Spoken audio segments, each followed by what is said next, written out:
Mary sat in her sleek, modern office, the weight of the world on her shoulders. Her fashion company, once thriving, was now teetering on the edge of collapse. The pressure of designing a new collection for the next season consumed her every waking moment.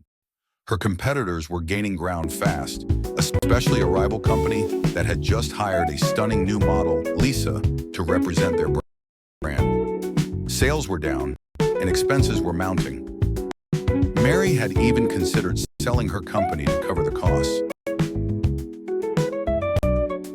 Amidst all of this chaos, her boyfriend Dan seemed distant. They had once been inseparable, but now he barely looked at her. She could feel the shift in his interest, but she was too wrapped up in her own problems to address it.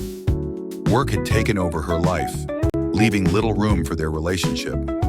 One evening, as Mary sat hunched over sketches for new designs, Dan finally spoke up. "I can't do this anymore, Mary," he said. "You're always so busy, so stressed.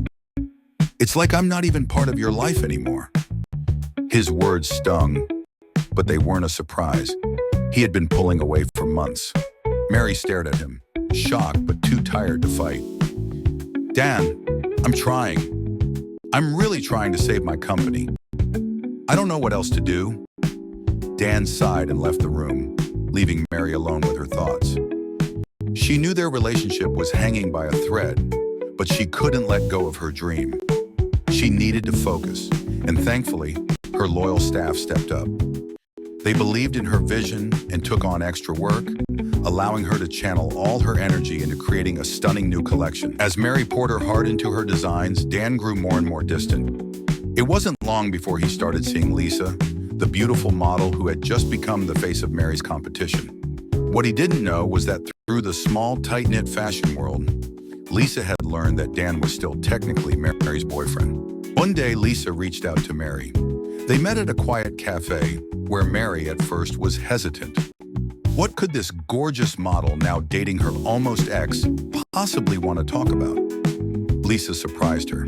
"I didn't know at first, Mary," she said. "But when I found out you were still together with Dan, I couldn't just ignore it. I wanted to talk to you face to face." Mary was taken aback by Lisa's honesty. "You didn't have to do this," she said quietly. Lisa smiled.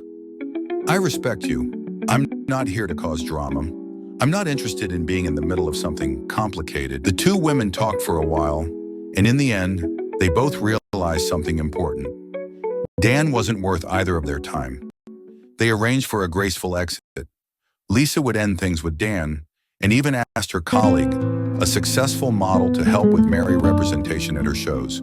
Mary, now reinvigorated by the success of her latest designs and the support of her team, would continue to rebuild her company without the distraction of a faltering relationship. When Dan eventually tried to reconnect with Mary, he found she had moved on. Her company was back on track, and her life had regained its balance. As for Lisa, she had no intention of seeing Dan again. Dan, however, would have to find someone new, while the two women of the love triangle were happy to gain a true friendship.